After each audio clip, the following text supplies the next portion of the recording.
कर हौसलों को बुलंद मिलेगी कामयाबी तुझे, कर हौसलों को बुलंद मिलेगी कामयाबी तुझे, कहाँ है हौसले तेरे यह है भी देखना है तुझे। स्वागत है आप सभी का आपके अपने परिवार शिक्षा एम्पायर यूजीसी नेट में।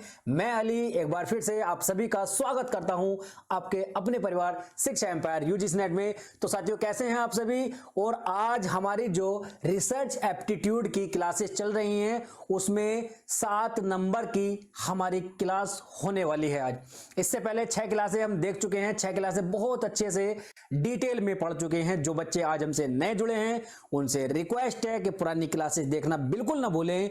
एक बेस मजबूत करके यहां तक तभी आए, क्योंकि जब हमारे पास पीछे की चीजें पता होंगी, जो हमने टाइप्स ऑफ रिसर्च पढ़े हैं, है ना, टाइप्स ऑफ रिसर्च पढ़े हैं, एक्सपेरिमेंटल रिसर्च पढ़ी है, डेस्क्रिप्टिव रिसर्च पढ़ी है, एक्सप्लोरेटरी रिसर्च पढ़ी है ना, अप्लाइड रिसर्च पढ़ी है, फंडामेंटल रिसर्च है। तो बहुत सारी रिसर्च हमने पढ़ी हैं और उन्हीं सभी के अकॉर्डिंग हम यहां पर आज अपना वेरिएबल्स को शुरू करेंगे। हम इन सभी रिसर्च में अब तक तुम सुनते आए होगे, इतनी सारी रिसर्च हमने पढ़ ली है, डिफरेंट टाइप की रिसर्च पढ़ी है। उन सभी में हमने एक चीज पढ़ी होगी, हर रिसर्च में लगभग वेरिएबल्स वेरिएबल। क्या है ये वेरिएबल, कहां से आता है ये वेरिएबल, कहां पाया जाता है ये वेरिएबल। तो आज हम देखेंगे कहां से आता है, कहां मिलता है, क्यों है, किस लिए है, क्यों अब तक इसका हम जिक्र करते आ रहे थे। वेरिएबल हद हो गई वेरिएबल सुनते सुनते। तो आज हम देखेंगे जिनको हम चर बोलते हैं, हिंदी में इनको चर बोलते हैं और इंग्लिश में वेरिएबल बोलते हैं। इसके अंदर 2 तरह के वेरिएबल मोस्टली हम पढ़ने को मिलते हैं हमें, इंडिपेंडेंट वेरिएबल और डिपेंडेंट वेरिएबल, है ना, इंडिपेंडेंट और डिपेंडेंट वेरिएबल। तो 2 तरह के वेरिएबल ज्यादातर मोस्टली हम पढ़ते हैं, है ना। और अभी तक जो हमने डिस्कस भी किए हैं ना हर एक रिसर्च में, जैसे कि हमने एक्सपेरिमेंटल रिसर्च पढ़ी है, वहां हमने पढ़ा है डिपेंडेंट वेरिएबल और इंडिपेंडेंट वेरिएबल देखा था, है ना।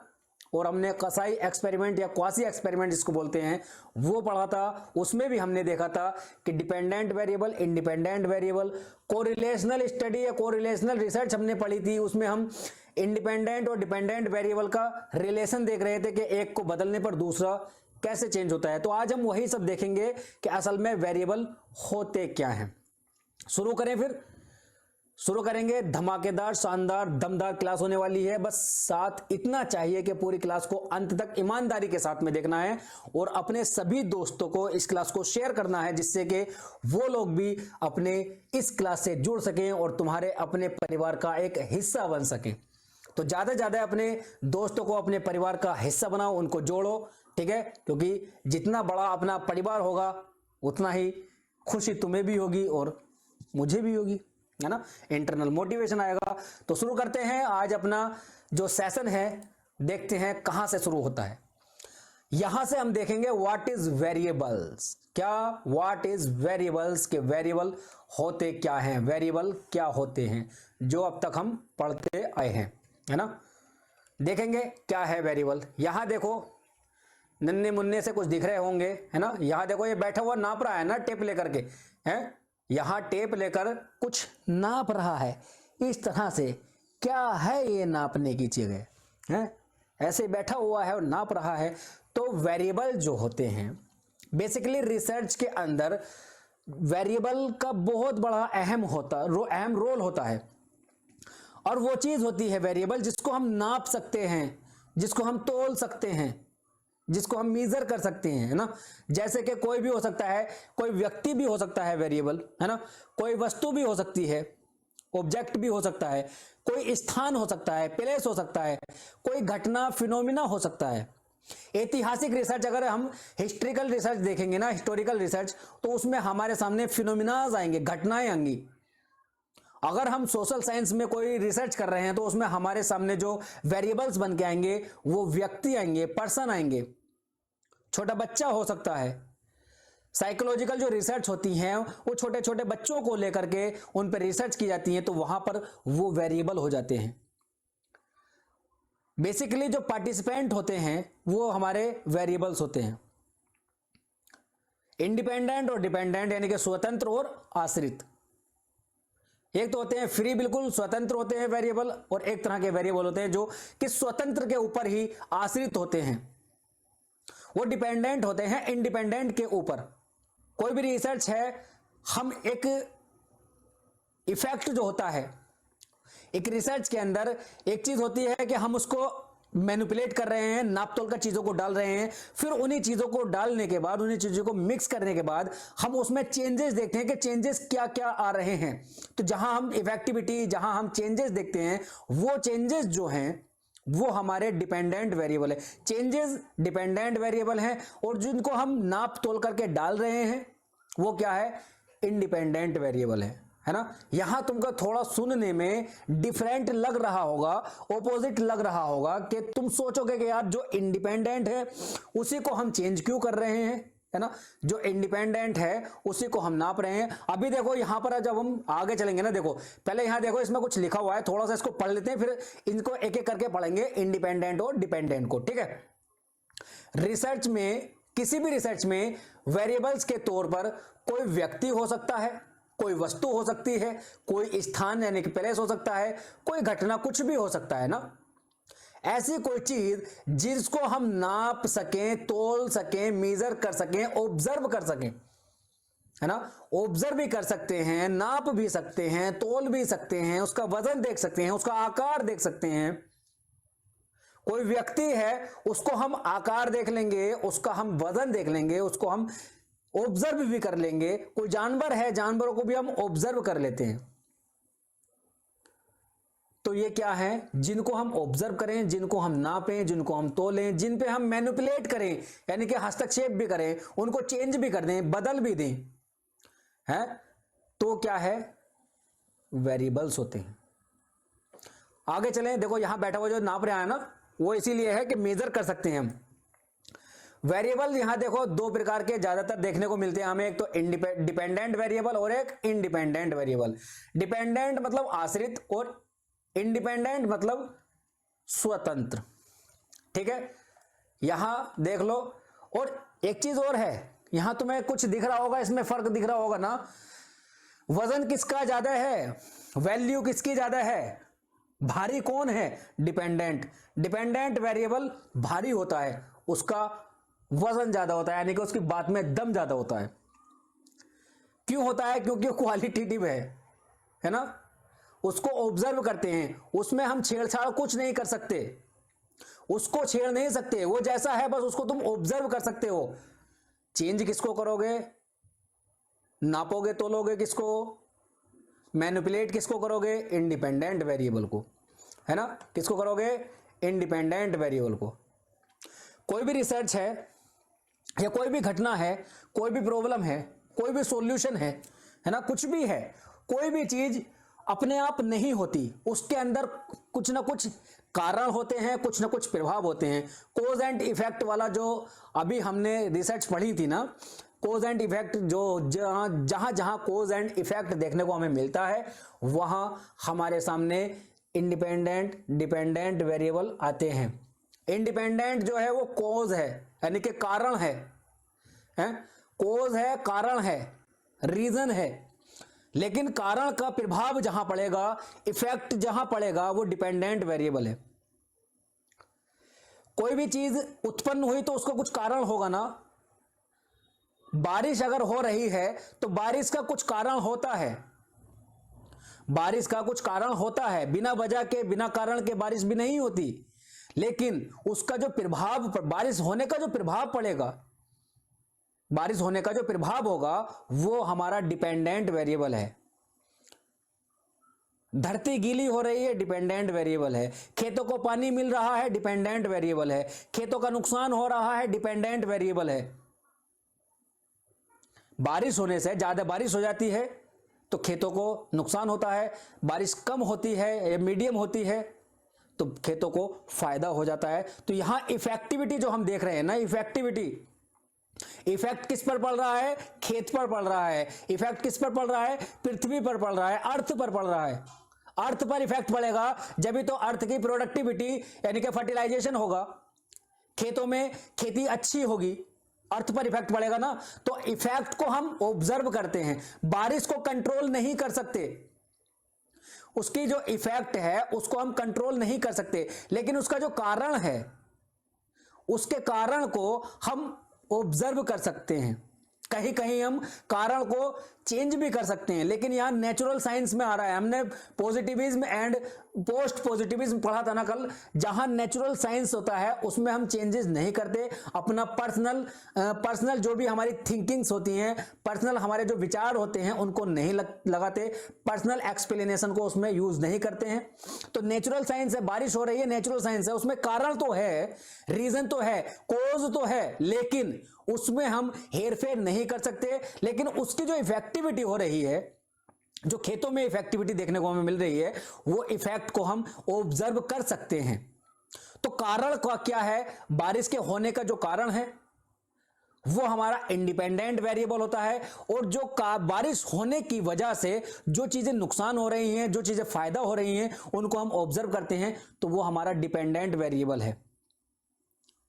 इंडिपेंडेंट डिपेंडेंट वेरिएबल मान के चलो, यहां पर देखो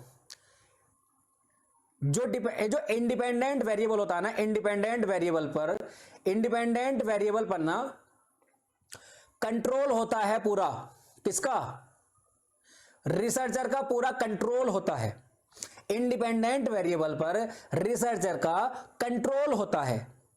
अब तुम ये मत कहना कि सर तुम तो कह रहे हो कि रिसर्चर का कंट्रोल होता है, अब बारिश का जो कारण है उस पर कंट्रोल होना चाहिए, वो नेचुरल साइंस को उसको अलग रखेंगे, है ना, उसको बस हम ऑब्जर्व कर सकते हैं, उसको इंडिपेंडेंट को भी और डिपेंडेंट को भी, वहां सिर्फ कोज एंड इफेक्ट देख सकते हैं। लेकिन हम जहां पर हम एक्सपेरिमेंटल रिसर्च देखते हैं ना, एक्सपेरिमेंटल रिसर्च, वो हमारी एक्सपेरिमेंटल रिसर्च नहीं आ रही।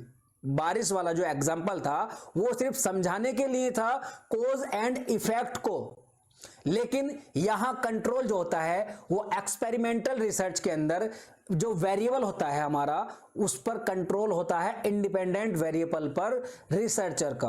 अब कंट्रोल कैसे होता है, मान के चलो जब कोरोना आया था, कोरोना की वैक्सीन जब बनी थी, है ना, यहां देखो,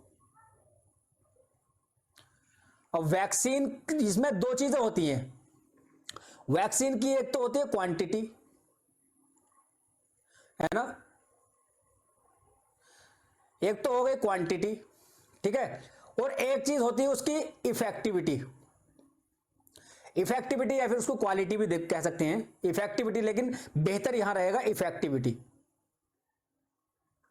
यानी कि वैक्सीन का प्रभाव और वैक्सीन की मात्रा। अब यहां पर एक वेरिएबल होता है हमारे पास मात्रा। अब हम देखना चाहते हैं जो हमारी वैक्सीन हमने बनाई है, हमने जो वैक्सीन बनाई है, अब उसका बना तो दी है, लेकिन बनाने के बाद में उसको हमें पता भी तो होना चाहिए कि कितनी मात्रा में कितनी इफेक्टिविटी आएगी इसकी, एक व्यक्ति को कितनी मात्रा, कितनी डोज दी जाएगी जो कि उससे हम जितना चाहते हैं उतनी इफेक्टिविटी उसके अंदर आए, कितने चेंजेस उसके अंदर आए।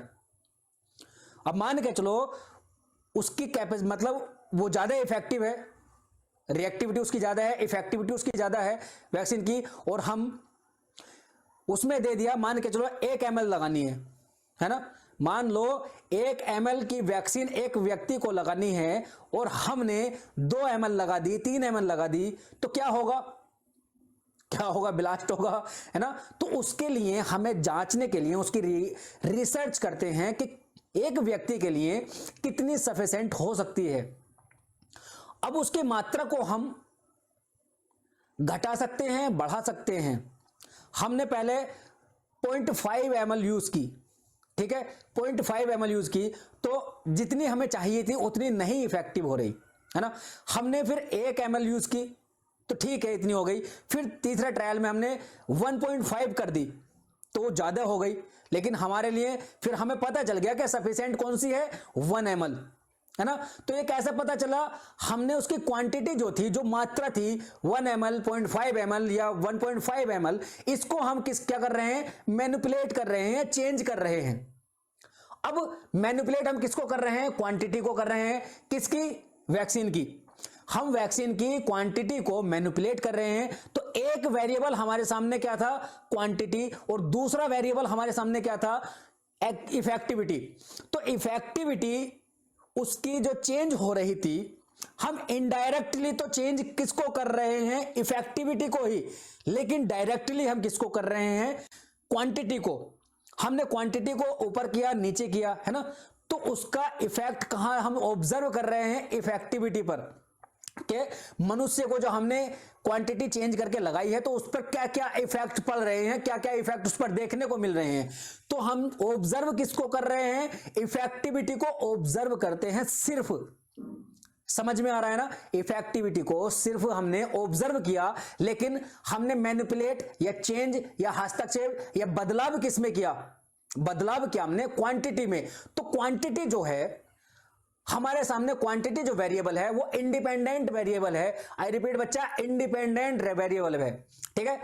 इंडिपेंडेंट वेरिएबल हमारा क्वांटिटी हो जाएगा, और जिसको हम ऑब्जर्व कर रहे हैं इफेक्टिविटी को हम ऑब्जर्व कर रहे हैं, तो ऑब्जर्व करने वाली चीज जो होगी हमारी वो होगी dependent variable. Basically dependent variable independent variable पर डिपेंड करता है। हम चेंज करते हैं इंडिपेंडेंट वेरिएबल को, लेकिन उसका असर कहां पड़ता है, डिपेंडेंट वेरिएबल पर, उसकी इफेक्टिविटी पर।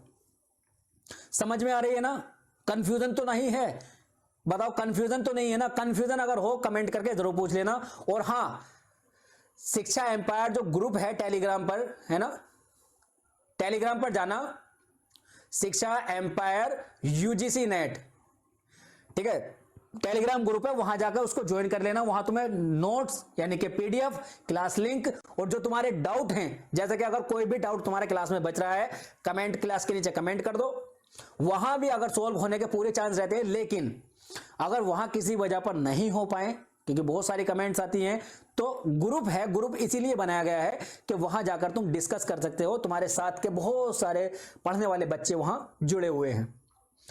लेकिन ध्यान रहे, कोशिश करना कि पढ़ाई से रिलेटेड ही वहां डिस्कशन हो, है ना। तो वहां जाना, उसको ज्वाइन कर लेना, वहां तुम्हें पीडीएफ वगैरह सब मिलती रहेंगी। अगर कुछ कंफ्यूजन हो तो कमेंट कर देना, ठीक है। मान लो, चलो एक एग्जांपल और मैं तुम्हें दे रहा हूं।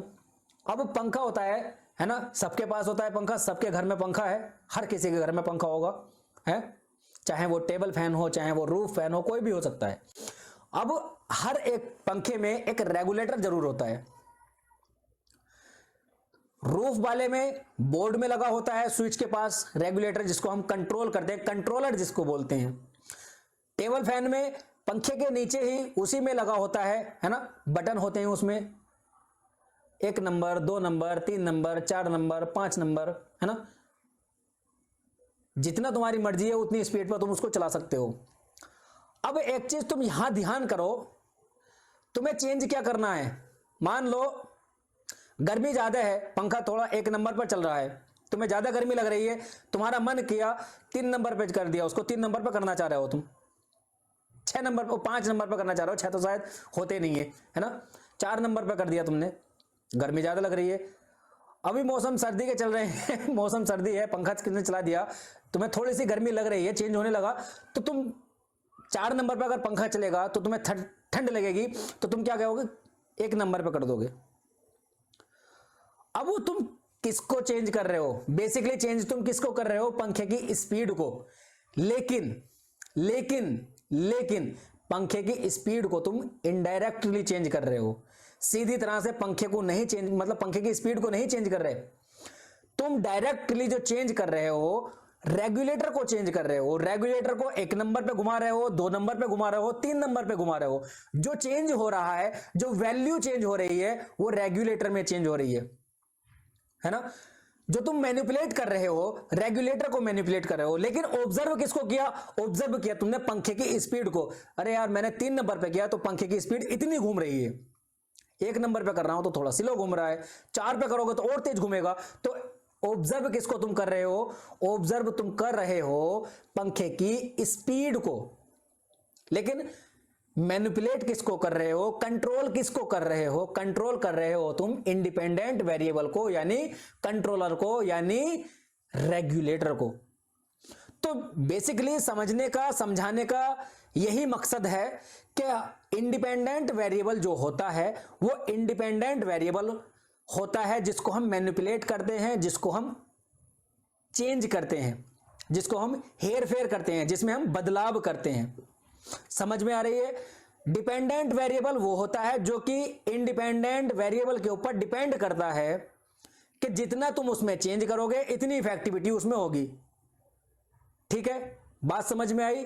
तो इंडिपेंडेंट वेरिएबल पर रिसर्चर का पूरा कंट्रोल होता है और डिपेंडेंट वेरिएबल को रिसर्चर सिर्फ ऑब्जर्व करता है, उसमें हस्तक्षेप, मैनिपुलेट, बदलाव नहीं करता। डिपेंडेंट वेरिएबल को सिर्फ और सिर्फ क्या ऑब्जर्व किया जाता है। नाम यहां पर इसलिए डिपेंडेंट है क्योंकि डिपेंडेंट वेरिएबल डिपेंड है इंडिपेंडेंट के ऊपर।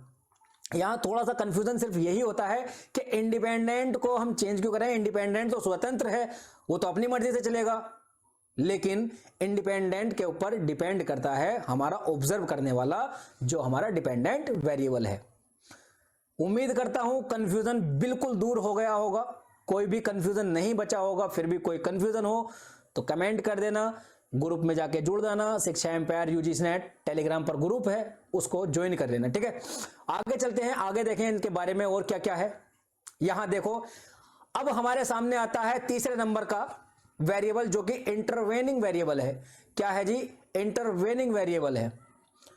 ठीक है, मोस्टली जो हमारे सामने या रिसर्च में जो यूज देखने को मिलता है और सबसे ज्यादा क्वेश्चन भी जो आते हैं वो इंडिपेंडेंट और डिपेंडेंट वेरिएबल से क्वेश्चन तुम्हें देखने को मिलते हैं, इंडिपेंडेंट और डिपेंडेंट से। ठीक है, आने के लिए इंटरवेनिंग या फिर मीडिएटर भी उसको बोलते हैं। इससे आगे हमारे सामने फिर एक और वेरिएबल आएगा, वो आएगा मॉडरेटर वेरिएबल, है ना, एक्सटेनस वेरिएबल, बहुत सारे वेरिएबल मिलेंगे, लेकिन जो मेन क्वेश्चन जो पूछे जाते हैं वो इंडिपेंडेंट और डिपेंडेंट के ऊपर। ठीक है, क्योंकि हमें रिसर्च में सबसे ज्यादा यही देखने को मिलते हैं। इंटरवेनिंग वेरिएबल मध्यस्थ या बीच के चर को बोलते हैं, जिसको मीडिएटर भी बोलते हैं। क्या? मीडिएटर वेरिएबल्स भी। ये वे वेरिएबल होते हैं जो हमारी रिसर्च के बीच में उत्पन्न होते हैं, रिसर्च के बीच में उत्पन्न होते हैं, जो इंडिपेंडेंट एंड डिपेंडेंट वेरिएबल के बीच में संबंध बताते हैं। अब भी देख लो, मीडिएटर है लेकिन बात किसकी कर रहा है? इंडिपेंडेंट और डिपेंडेंट वेरिएबल की। इंडिपेंडेंट और डिपेंडेंट वेरिएबल की बात कर रहा है ना? बात किसकी कर रहा है? इंडिपेंडेंट और डिपेंडेंट वेरिएबल की। बेसिकली इंटरवेनिंग वेरिएबल को हम इग्नोर कर देते हैं, है ना, इग्नोर कर देते हैं। क्यों? क्योंकि इससे ना तो लाभ होता है और ना हानि होती है, इतना बड़ा नुकसान भी नहीं होता, इतनी बड़ी हानि भी नहीं होती। ठीक है, तो इसलिए इसको क्या बोलो, क्या कर देते हैं? इग्नोर कर देते हैं। ठीक है, ठीक है बच्चा, क्या कर देंगे? इग्नोर कर देंगे। यहां देखो, कोई कॉज एंड इफेक्ट अपने आप नहीं होता, बल्कि बीच में एक चेन जरूर बनती है। कोई भी चीज है अपने आप नहीं होती, उसके बीच में एक चेन जरूर बनती है ना, बीच में एक चेन बनती है। मान लो एक पीरियड है, अब एक पीरियड एकदम से चेंज नहीं हो जाता। कोई पीरियड चल रहा है, एंशिएंट टाइम चल रहा है, प्राचीन काल चल रहा है, तो प्राचीन काल से एकदम से आधुनिक नहीं आएगा ना, उसके बीच में कुछ कड़ी बनेगी, उसके बीच में कुछ कड़ी बनेगी। जैसे हम भाषाओं में पढ़ते हैं ना, भाषा में जो भाषा हम पढ़ते हैं कि अपभ्रंश है, अपभ्रंश के बाद में एकदम से पुरानी हिंदी आ जाती है ना, अपभ्रंश के बाद में हिंदी आ जाती है। और अपभ्रंश भी कहां आ रहा है? हमारा अपभ्रंश आ रहा है जो मध्यकालीन भारतीय आर्य भाषा थी ना, मध्यकालीन भारतीय आर्य भाषा, उसके बीच में फिर उसके बाद में शुरू होती है हमारी आधुनिक भारतीय आर्य भाषा, आधुनिक भारतीय आर्य भाषा। तो आधुनिक भारतीय आर्य भाषा में हम शुरू करते हैं किसको? पुरानी हिंदी को। लेकिन मध्यकालीन भारतीय आर्य भाषा में हम पाली प्राकृत अपभ्रंश। तो इसमें लास्ट जो है, अंतिम जो है, वो कौन सी है? अपभ्रंश है। अब अपभ्रंश से पुरानी हिंदी पर एकदम से नहीं जाया जाता, अपभ्रंश थोड़ी थोड़ी थोड़ी थोड़ी करके बदलेगी, फिर हिंदी में तब्दील होगी। अब वो जो थोड़ी थोड़ी करके जो बदली है ना, जो बीच की कड़ी है, उसको बोलते हैं हम अबहट्ट। क्या बोलते हैं? अबहट्ट।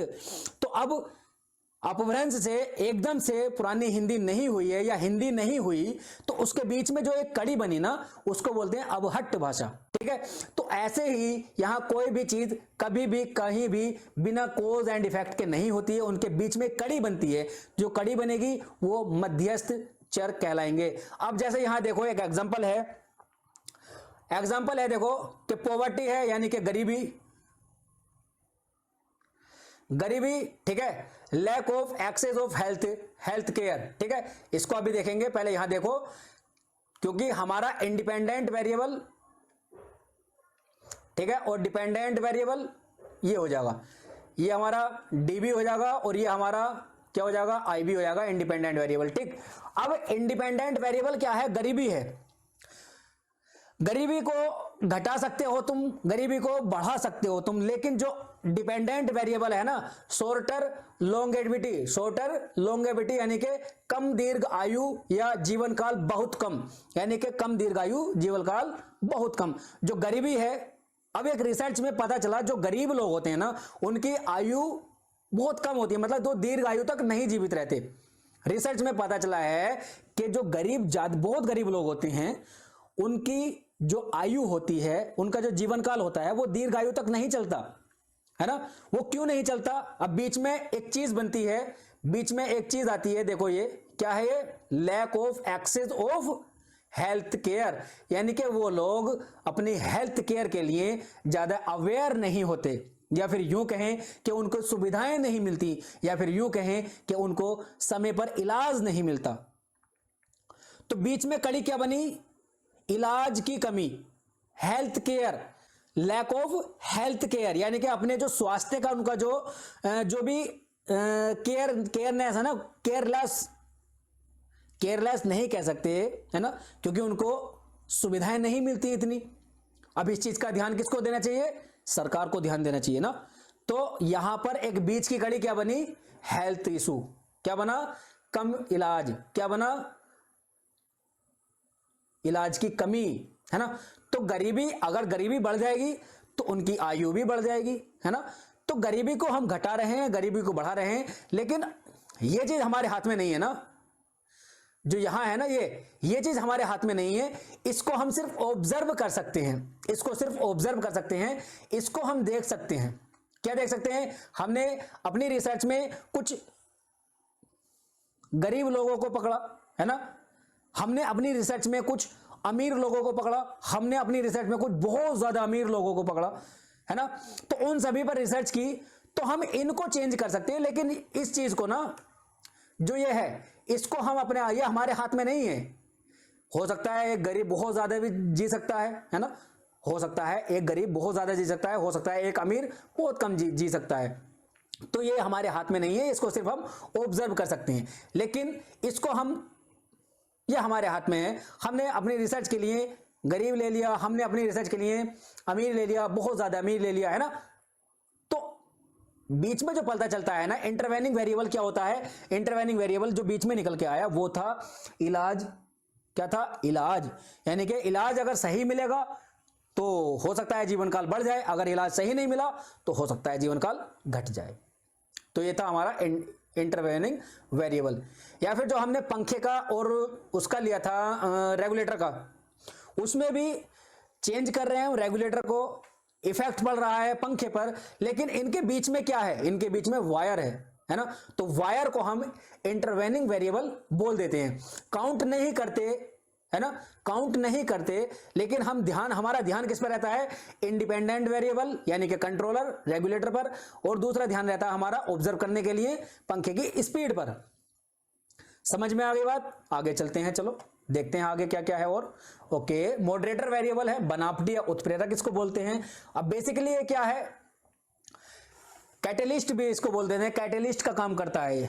कोई बच्चे जिन्होंने इंटर में केमिस्ट्री पढ़ी होगी या साइंस से वो लोग होंगे, तो उन्होंने कैटेलिस्ट पढ़ा होगा। कैटेलिस्ट का काम होता है जो केमिकल रिएक्शंस होती है ना, उन रिएक्शन की स्पीड को घटाना और उन रिएक्शन की स्पीड को बढ़ाना, या फिर अगर ज्यादा है तो कैटेलिस्ट को डाल करके उसको एक लेवल में लाना, कम है तो उसकी थोड़ा सी बढ़ा करके उसको लेवल में लाना, है ना। तो ये काम होता है किसका, कैटेलिस्ट का। तो कैटेलिस्ट यानी कि मॉडरेटर वेरिएबल्स यही होते हैं। मान के चलो, देखो मॉडरेटर वेरिएबल वह होता है जिसकी प्रेजेंस में इफेक्ट या तो प्लस हो जाएगा या माइनस हो जाएगा। अगर इफेक्ट हमें लग रहा है, हमारी रिसर्च में हमें लग रहा है कि इंडिपेंडेंट और डिपेंडेंट वेरिएबल का जो इफेक्ट है वो ज्यादा हो रहा है, तो उनमें हमें मॉडरेटर वेरिएबल मिला करके उसको इफेक्ट को घटा देंगे। इंडिपेंडेंट वेरिएबल को, जो इंडिपेंडेंट वेरिएबल है इंडिपेंडेंट वेरिएबल का इफेक्ट किस पर पड़ता है? डिपेंडेंट वेरिएबल पर। हमें लग रहा है अपनी रिसर्च में कि हमारी रिसर्च में हमारा इंडिपेंडेंट वेरिएबल का जो इफेक्ट है वो डिपेंडेंट वेरिएबल पर बहुत ज्यादा पड़ रहा है, तो हम उसमें मॉडरेटर मिला देंगे किसके साथ? इंडिपेंडेंट वेरिएबल के साथ, और अपने डिपेंडेंट वेरिएबल के इफेक्ट को कम कर लेंगे। अगर हमें लग रहा है कि इफेक्ट कम है तो इंडिपेंडेंट के साथ में इसको मॉडरेटर को मिला करके डिपेंडेंट वेरिएबल का इफेक्ट बढ़ा देंगे, है ना। तो बेसिकली यही काम होता है हमें, ठीक है। लेकिन ये यूज जो होता है, ये यूज होता है इंडिपेंडेंट वेरिएबल के साथ में। किसके साथ में? AIV के साथ में, ठीक है। अकेला मॉडरेटर वेरिएबल क्या है? यूजलेस है। अकेला मॉडरेटर वेरिएबल यूजलेस है। अगर तुम मॉडरेटर वेरिएबल को अकेले यूज करोगे तो वो किसी काम का नहीं है। जैसे यहां एक एग्जांपल है, देखो मेहंदी है, मेहंदी का कलर कैसा होता है? लाल होता है ना, ठीक है, पता होगा सबको। कोई नहीं होगा ऐसा बच्चा जिसको नहीं पता हो कि मेहंदी का कलर लाल होता है, ठीक। अब ये यहां ये डिस्कस करना नहीं है, मकसद ये है जो मेहंदी है ना, जो मेहंदी है वो है हमारा IV यानी कि इंडिपेंडेंट वेरिएबल। IV जो बोल रहा हूं मैं इंडिपेंडेंट वेरिएबल। जो लाल रंग है उसका इफेक्टिविटी है क्या? लाल रंग। तो ये क्या है? DV है यानी कि डिपेंडेंट वेरिएबल। बात हो गई क्लियर। मान लो तुम्हारी जो मेहंदी है जो इंडिपेंडेंट वेरिएबल है उसका इफेक्ट कम है, यानी कि बहुत कम कलर दे रही है, लाल रंग नहीं दे रही, ठीक है। अब इसमें हम क्या मिलाएंगे?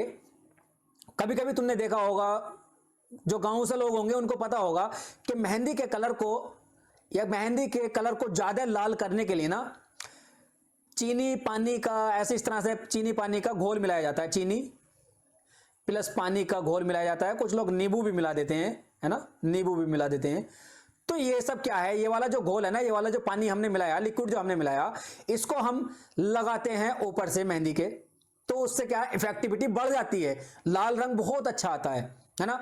अगर हम खाली इसको, ये क्या है हमारा मॉडरेटर वेरिएबल यानी कि MV है, अगर हम खाली चीनी पानी प्लस नींबू के घोल को ही हाथों पर लगा ले तो क्या लाल रंग देगा? बोलो, लाल रंग देगा क्या? नहीं देगा। अकेला मॉडरेटर वेरिएबल यूजलेस होता है, वो काम करता है सिर्फ इंडिपेंडेंट वेरिएबल के साथ में मिलने पर, लेकिन इंडिपेंडेंट वेरिएबल अकेला भी वर्क करता है, ठीक है। बात क्लियर हो गई, आगे चलते हैं। अब आता है एक और सबसे ज्यादा कंफ्यूज करने वाला वेरिएबल, वो है एक्सट्रेनस वेरिएबल, जिसको हम बाहरी वेरिएबल बोलते हैं। हमारी रिसर्च में कुछ तो होते हैं ऑब्जर्वेबल वेरिएबल, जिसको हम ऑब्जर्व कर लेते हैं। हमारी रिसर्च में कुछ वेरिएबल ऐसे होते हैं जिनको हम ऑब्जर्व कर लेते हैं, या जिनको हम देख लेते हैं, जिनको हम काउंट कर लेते हैं, है ना। कुछ वेरिएबल ऐसे होते हैं जो कि हमारे रिसर्च में बाहर से आकर के उनका हमने ना तो सिलेक्शन किया है, ना हमने उनका रिजेक्शन किया है, वो खुद ब खुद हमारी रिसर्च में ऐड हो जाते हैं और अपना भागीदारी दे देते हैं। जैसे कि मान के चलो, ठीक है, कोई भी देखो यहां कोई भी प्रभाव इफेक्ट डिपेंडेंट वेरिएबल जो होता है, यानी कि जो इफेक्ट होता है, जो प्रभाव होता है, यही तो डिपेंडेंट वेरिएबल है ना। किसी भी चीज में जो इफेक्ट हो रहा है वही तो डिपेंडेंट वेरिएबल है। हम काउंट ऑब्जर्व किसको कर रहे हैं? डिपेंडेंट वेरिएबल को, ठीक है। जो डिपेंडेंट वेरिएबल होता है ना, कोई भी रिसर्च है वह किसी एक वेरिएबल या इंडिपेंडेंट वेरिएबल के ऊपर नहीं होता। कोई भी एक इंडिपेंडेंट वेरिएबल या कोई एक वेरिएबल पर डिपेंड नहीं करता, बहुत सारे वेरिएबल उसमें प्रभावित करते हैं उसको, ठीक है। जैसे कि मान के चलो, अब एक डिपेंडेंट वेरिएबल है हमारे सामने, क्या? कोई बच्चा है, उसको पढ़ने के लिए, है ना, उसको नींद बहुत आती है ना, और लेकिन उसको एग्जाम नजदीक है, उसको पढ़ाई भी करनी है, बहुत ज्यादा पढ़ाई करनी है। अब वो उसको क्या चाहिए? उसको अपनी नींद की जो इफेक्टिविटी है उसको कम करना है ना। नींद का जो प्रभाव है वो उसको कम करना चाह रहा है। अब वो कैसे करेगा, है ना, वो कैसे करेगा? बच्चा मेरे पास आगा कि सर मुझे नींद बहुत आती है, अब मैं क्या करूं? तो मैं क्या करूंगा, मैं उससे कहूंगा कि बच्चा ले ये कॉफी ले जा, ये मंत्र है, ये छू मंत्र, इसको पी लेना, नींद गायब। मैं उसको कॉफी दे दूंगा बना के, ठीक है। तो कॉफी उसको मैं बना के दूंगा, ठीक है। लेकिन उसने कॉफी पी, अब उसने कॉफी तो पी ली, ठीक है। उस पर क्या हुआ, नींद का जो प्रभाव था वो कम हो गया। अब क्वेश्चन इसमें ये निकल कर आता है कि हमें कैसे पता चलेगा कि जो नींद कम हुई है, ये नींद का जो प्रभाव कम हुआ है वो क्या ओनली कॉफी से ही हुआ है? ये कैसा पता चलेगा कि ये प्रभाव कम कॉफी ने ही किया है? अब इसको पता करने के लिए हम एक कंडीशन लगाते हैं। दो रूम लेते हैं हम, रूम ए, रूम बी, ठीक है, और दोनों रूम में बच्चा ए और बच्चा बी, ठीक है। अब दोनों रूमों में बच्चों को अलग अलग कर दिया, ठीक है। अब दोनों रूमों में हमने कॉफी दी, वही वाली कॉफी दे दी, ठीक है। दोनों बच्चों को हमने वही वाली कॉफी दे दी। अब एक बच्चा सो जाता है और एक बच्चा पढ़ता रहता है, यानी कि एक की नींद का प्रभाव कम हो जाता है और एक की नींद का प्रभाव कम नहीं होता, वो जल्दी सो जाता है ना। अब उसमें हम देखेंगे रूम के अंदर जो एक्सट्रेनस वेरिएबल है, कॉफी को कॉमन है, कॉफी दोनों के लिए कॉमन है। अब उसमें हम देखेंगे क्या क्या देखेंगे, देखो यहां लिखे हुए हैं ना, रूम लाइट देखेंगे कि रूम लाइट दोनों में कैसी है। हो सकता है जो नहीं सोया उसके रूम में बहुत हैवी लाइट हो, तो नींद का इफेक्ट उस पर पड़ता है, ठीक है, नींद उससे भी नहीं आती है। लाइट फूड, यानी कि जो बच्चा नहीं सोया उसने बहुत कम खाना खाया है शाम को, तो पेट कम भरा होगा तो नींद उससे भी कम आएगी, ठीक है। या फिर बीच बीच में वो उठ उठ करके गाने भी सुन रहा है ना, तो उसकी नींद भागेगी। या फिर वो पढ़ते पढ़ते ऐसी किताब लेकर के टहल भी रहा है तो उसकी ऐसे नींद भाग गई। और दूसरे वाले ने क्या किया, उसके रूम में उसने लाइट बंद कर दी, है ना, रूम में लाइट बंद कर दी, या फिर कम हैवी लाइट थी, हैवी नहीं थी, बहुत कम लाइट थी, ठीक है। और उसने खाना भी लाइट नहीं, खूब भर के मौज से, ठीक है, कहते ना यहां तक यहां तक खाया, तो सोना ही था, ठीक है। और म्यूजिक का कोई नामो निशान नहीं उसके पास, वॉक उसने करा नहीं, पढ़ाई भी उसने की है, लेट के की है, तो सोना तो था ही। अब यहां देखो, अब हमें क्या पता चलेगा, कंट्रोल हम कैसे करेंगे एक्सटेर्नस वेरिएबल को, ठीक है। अब यहां आता है हमारे सामने कि एक्सटेर्नस वेरिएबल जो है इनको कंट्रोल कैसे करना है। अब इसकी एक्चुअल में इफेक्टिविटी हम देखेंगे कि दोनों बच्चों को सेम कंडीशन में रखा जाए, दोनों बच्चों को एक ही रूम में लेके आओ जहां के लाइट बिल्कुल सेम हो, है ना। दोनों बच्चों को खाना लाइट दो, यानी कि हल्का खाना दो शाम को। दोनों बच्चों को बीच बीच में या तो म्यूजिक सुनाओ या फिर दोनों को ही मत सुनाओ, है ना। दोनों बीच बीच में टहलें या फिर दोनों ही ना टहलें, यानी कि दोनों के लिए कंडीशन अगर सेम होगी, कंडीशन अगर सेम होगी तो भी, अगर फिर भी कंडीशन अगर सेम होगी, फिर भी एक बच्चा सो गया और एक नहीं सोया, तो हम मान लेंगे कि हमारी ही कॉफी का प्रभाव हुआ है, या हो सकता है दोनों ही बच्चे पढ़ते रहें। ऐसा भी हो सकता है दोनों ही बच्चे पढ़ते रहें, ऐसा भी हो सकता है दोनों ही सो जाएं। अगर दोनों ही सो गए तो हमारी जो कॉफी थी वो यूजलेस थी। अगर एक बच्चे पर भी इफेक्ट पड़ गया तो समझ लो हमारी जो कॉफी थी वो कुछ हद तक सक्सेस थी, है ना, कुछ हद तक सक्सेस थी। तो हम यहां काउंट करते हैं एक्सट्रेनस वेरिएबल को। दोनों बच्चों को सेम कंडीशन में रख करके हम इफेक्टिविटी देखेंगे कि हां अब कितनी इफेक्टिविटी हमारी जो कॉफी है वो आ रही है। ठीक है, बात क्लियर हुई, समझ में आ गया। अब यहां एक चीज और आती है कि हम इनको कंट्रोल कैसे करेंगे। कंट्रोल करने के लिए भी ना इसमें एक आता है रैंडमाइजेशन। रैंडमाइजेशन की प्रक्रिया आती है जिससे कि हम बाहरी जो हमारे वेरिएबल्स हैं उनको हम मिक्स करके, है ना, बाहरी वेरिएबल को मिक्स करके दोनों में बराबर बराबर बांट दें, है ना। दूसरी चीज आती है कि हम इन वेरिएबल्स को, है ना, दूसरी चीज आती है या तो हम इन वेरिएबल को जो एक पर ज्यादा हैं उसको ज्यादा वाले के हटा दें, या फिर जिस पर कम है उसके पास भी हम इसी को बढ़ा दें, जो उस पर दूसरे पे फालतू है ना वही वाले वेरिएबल कम वाले को भी दे दें, तो क्या हो जाएगा, बराबर हो जाएंगे। इसको भी हम रैंडमाइजेशन ही बोलते हैं, है ना, इसको भी हम रैंडमाइजेशन ही बोलते हैं। रैंडमाइजेशन का मतलब है यादृच्छिकरण, क्या, यादृच्छिकरण, ठीक है। और एक चीज आती है इसमें स्टैटिक कंट्रोल। क्या आता है? Static control. अब स्टैटिक कंट्रोल क्या है? स्टैटिक कंट्रोल का मतलब है जैसे कि अलग अलग शिफ्ट में तुम्हारे एग्जाम होते हैं ना, एग्जाम जो होते हैं, मान लो दो बच्चे हैं सेम नॉलेज के हैं, उनके क्लास के अंदर क्वेश्चन जब हम टेस्ट करते हैं बराबर लगभग सेम नंबर आते हैं, ठीक है। अब वो पेपर देने गए, अब यूजीसी नेट के जो पेपर होते हैं अलग अलग शिफ्ट में होते हैं, किसी में हो सकता है एक बच्चे की शिफ्ट में इजी पेपर आ जाए, एक बच्चे की शिफ्ट में हार्ड पेपर आ जाए, तो हम वहां पर हम उसको उनकी नॉलेज को काउंट नहीं कर सकते। अब उसके लिए हम करते हैं क्या, नॉर्मलाइजेशन जो होता है, नॉर्मलाइजेशन का जो प्रक्रिया है ना, वो भी हमारे एक्सटेनस वेरिएबल को काउंट करते हैं। तो एक्सटेनस वेरिएबल हमारा यहां क्या हो जाएगा, यहां हमारा एक्सटेनस वेरिएबल लेवल क्वेश्चन का लेवल होगा, क्वेश्चन पेपर का लेवल हार्ड है इजी है, ये एक्सटेनस वेरिएबल है।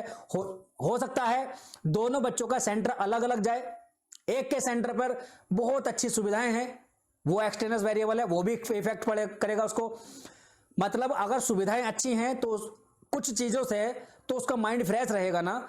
मान लो गर्मी बहुत हो रही है, वहां पर एसी है उसके सेंटर पर, तो उसको सुविधा अच्छी मिल गई, तो वहां उसको थोड़ा सा कूलनेस मिलेगा, माइंड उसका शांत रहेगा, वो इफेक्ट मतलब अपना कंसंट्रेशन अच्छा कर लगा पाएगा। दूसरा बच्चा है, उसका सेंटर बहुत दूर पड़ गया, पहले तो वो जाने में ही थक गया, एक ये भी वेरिएबल है, ये भी तो वेरिएबल है ना हमारा, ये भी तो दूर जाने का, नजदीक में सेंटर मिलने का, ये भी तो वेरिएबल है। जब दूर सेंटर होता है ना, 3 दिन पहले से ही हम परेशान हो जाते हैं कि यार कैसे जाएंगे, आधी चीजें तो वहीं गायब हो जाती हैं, है ना। तो वो भी तो इफेक्ट कर रहा है, वो भी एक्सटेनस वेरिएबल है। अब वहां दूर जाने के बाद भी उसको दिखता है कि अरे यार सेंटर कैसी जगह डाल दिया, अब वहां सेंटर ढूंढने में भी उसको दिक्कत पड़ी, एंड टाइम पे बिल्कुल वो पहुंचा और 10 मिनट लेट ही पहुंचा, तो वो भी तो इफेक्ट करेगा उसके पेपर को, वो ऐसे ही हाइपर हो जाएगा। अब अंदर जाने के बाद में इतनी गर्मी है तो उसका पेपर तो तुम्हें पता ही है फिर कैसा होना है। फिर उसमें ऊपर से उसी का पेपर, उसी की शिफ्ट वाला पेपर हार्ड आ जाए, तो फिर बहुत ज्यादा इफेक्ट उसका पड़ता है।